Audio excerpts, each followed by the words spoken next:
Hey class, how are you?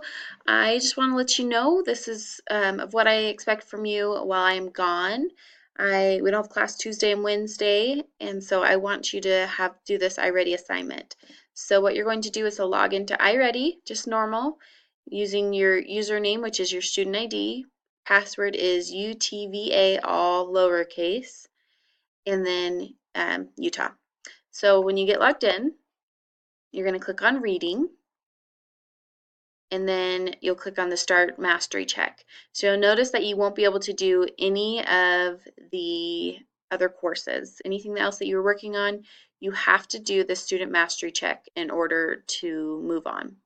So you'll click on the Student Mastery Check, and then when you're in there, there will be the questions for you to answer, the assignment for you to do, and if you needed to finish later, you can click the Finish Later button, or if you want to keep working.